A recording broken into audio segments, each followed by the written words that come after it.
नमस्कार, स्वागत है आपका हमारे YouTube channel Shiv Dwivedi analysis में। आज हम चर्चा करने जा रहे हैं कि 24 जून से जो सत्र चलने जा रहा है, 18वीं लोकसभा का पहला सत्र चलेगा जिसको मानसून सत्र कहा जाएगा और वो जुलाई तक चलेगा।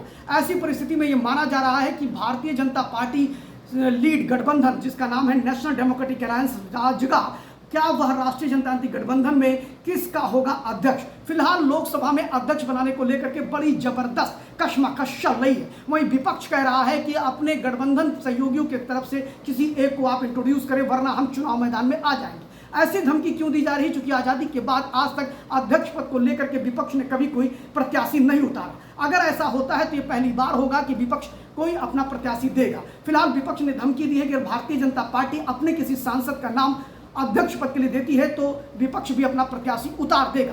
फिलहाल इन मुद्दों को लेकर के जो मीडिया में खबरें आई, मेन स्ट्रीम की मीडिया में, और खासतौर ऐसे प्रोपोगंडा चैनल्स में जो कि कांग्रेस पार्टी या देशद्रोहियों के साथ खड़े रहते हैं, ऐसे लोगों ने एक प्रोपोगंडा चलाया कि अगर लोकसभा में भारतीय जनता पार्टी अपने दल से कोई अध्यक्ष बनाती है तो गठबंधन टूट जाएगा। फिलहाल आपको हम बताते चलें कि भारतीय जनता पार्टी में राजनाथ सिंह जी को एक काम दिया गया कि लोकसभा का स्पीकर कैसे होगा, और राजगा के साथ वो बैठे और बैठक में जो अंदर से सूचनाएं और सूत्रों ने बताया कि राजगा के दो बड़े घटक दल टीडीपी और जेडीयू ने पूरा समर्थन दिया है भारतीय जनता पार्टी को। उन्होंने कहा है कि भारतीय जनता पार्टी जिसको भी अध्यक्ष बनाएगी हम उसका समर्थन करेंगे। तो एक तरफ तो वहां सरकार के सामने कोई संकट नहीं खड़ा होता है, वहीं दूसरी तरफ शायद विपक्ष ये भूल रहा है कि भारतीय जनता पार्टी ने जो नेशनल डेमोक्रेटिक अलायंस के माध्यम से, गठबंधन के माध्यम से सरकार बनाई है, उसमें कहीं भी ऐसा नहीं झलकता है कि गठबंधन में कोई दबाव है। आप देखिए कि राष्ट्रीय सुरक्षा समिति जो होती है सीसीसी,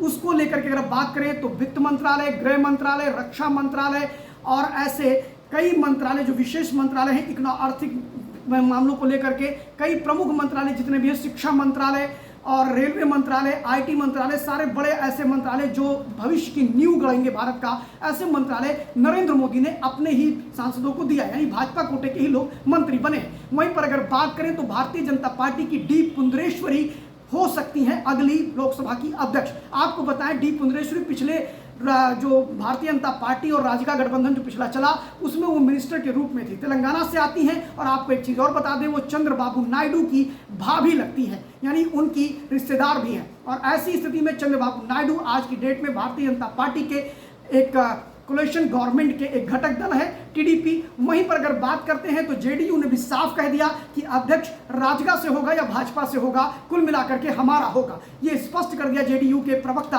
केसी त्यागी ने। उन्होंने सीधे कहा कि भाजपा या राजगा में से कोई एक अध्यक्ष होगा, इस पे हाय हल्ला होने की क्या बात है। लेकिन वहीं जो सूत्रों से खबर आ रही है कि भारतीय जनता पार्टी ने उपाध्यक्ष पद, जो कि कई बार से किसी भी विपक्षी पार्टी को नहीं मिला है लगभग 10 वर्षों से, इस बार भी शायद ना मिले। चूंकि भारतीय जनता पार्टी में राजनाथ सिंह जी के नेतृत्व में जो बैठक उनके आवास पर नेशनल डेमोक्रेटिक अलायंस के घटक दलों की हुई, उसमें यह तय किया गया कि विपक्ष के नेता को उपाध्यक्ष पद दिया जा सकता है। और ऐसी परिस्थिति में राहुल गांधी जी जो अभी से ही बड़ा हुंकार भर रहे हैं, उनके लिए यह सेटबैक खबर है और इससे भारतीय जनता पार्टी की शक्ति भी पता लगेगी। आपको बता दें कि नेशनल डेमोक्रेटिक अलायंस को जो लोग अभी तक कमजोर गठबंधन सोच रहे थे और नरेंद्र मोदी के लिए ये मान रहे थे कि दबाव की राजनीति उन्हें करनी पड़ेगी, यहाँ पर एक बड़ा परिवर्तन होते दिखाई पड़ रहा है। और आपको बताएं कि अगर अध्यक्ष भारतीय जनता पार्टी अपना बनाती है और उपाध्यक्ष राजगा गठबंधन का घटक दल का कोई नेता होता है तो ऐसी परिस्थिति में विपक्ष चारों खाने चित्त हो जाएगा और विपक्ष को कहीं भी रास्ता नजर नहीं आएगा कि आखिर वो करे तो करे क्या।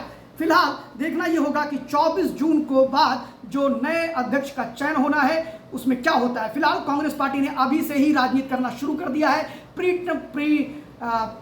जो प्रोटेम स्पीकर हैं उनके नाम को लेकर भी विवाद खड़ा कर दिया। जयराम रमेश ने आज एक ऐसा ही बयान दिया है जिसके माध्यम से अभी से ही इस पर विवाद शुरू हो गए।